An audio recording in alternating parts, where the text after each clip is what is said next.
Bethesda has been spending some of its Fallout and Elder Scrolls money and publishing all kinds of interesting games. Today we're talking about Hunted: The Demon's Forge from inXile Entertainment. What did you think, my friend? Well, a couple of weeks ago, Vic and I took a look at Brink, and we were both a little crestfallen and brokenhearted after that experience. Hunted: Demon's Forge, I was hoping could get me back on track with loving Bethesda's products, and I do love so many things that they create. I don't think I love this one, though. What I love is Bethesda... I know I don't love this one. I know, but Bethesda is taking some interesting risks, and they're bringing some cool properties to market, but I feel like maybe they're rushing them to market a little bit. It's Borderlands crossed with Gears. Yeah, it's more Gears, a little Borderlands, a little Diablo. And what's surprising when you play Hunted is that it feels like a concept that we should have many versions of. There should be lots of games like this, which are third-person action RPGs in the vein of Gears of War. Unfortunately, it's undone by this piss-poor production.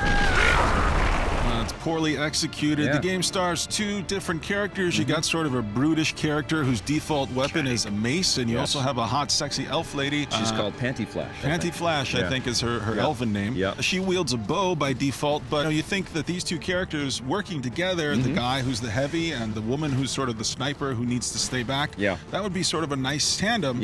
But you can just swap the bow out for the mace, and you can swap the mace out for the bow, and so they both feel kind of interchangeable, although one has a hotter ass. Dreaming about her again? You're right. I wanted more of a difference. Agreed. Not just a palette swap. You can collect magic powers and stuff like that, and Alara's got some great magic effects, and that's really where the game starts to bite into you. But the grind of trying to make out the green enemies against the gray backgrounds, or the gray enemies against the green backgrounds, just became so frustrating. I was just like, wow, man, you can't tell what you can pick up or what you can see, and it feels like you're looking at it through a screen door to begin with, and then it's all washed out color palettes and lots of dark areas, lots of fog. The animation is hinky at best, and a lot of times you'll just find characters just snapping from one place to another for no apparent reason. But, you know, what really disappointed me the most was the way in which the game would force you to have these cooperative moments, right? You know, you had to work together to open a door. And they start complaining about that, the characters do, in the script, like by the second door. And whenever characters are complaining about things that the player is forced to do,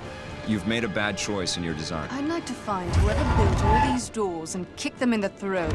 It is very accessible control-wise and in terms of targeting, and because a lot of that stuff is borrowed directly from Gears, you can go undercover and stuff like that, but none of that is handled as well as Gears, which came out many years ago, and that's a problem too. I mean, just targeting and trying to find the perfect sort of placement for where your arrows are going to be. You know, games should look at what games came before them and should build exponentially on those experiences, but sometimes we get games like Hunted: Demon's Forge, which feels like it was almost created a little bit in a vacuum, and it feels like a step backwards for these kinds of games. It's too bad, because I think this concept is awesome, and I know that somebody else will do it. I agree. I think this is going to influence somebody else. This is just not done well. Yeah, agreed.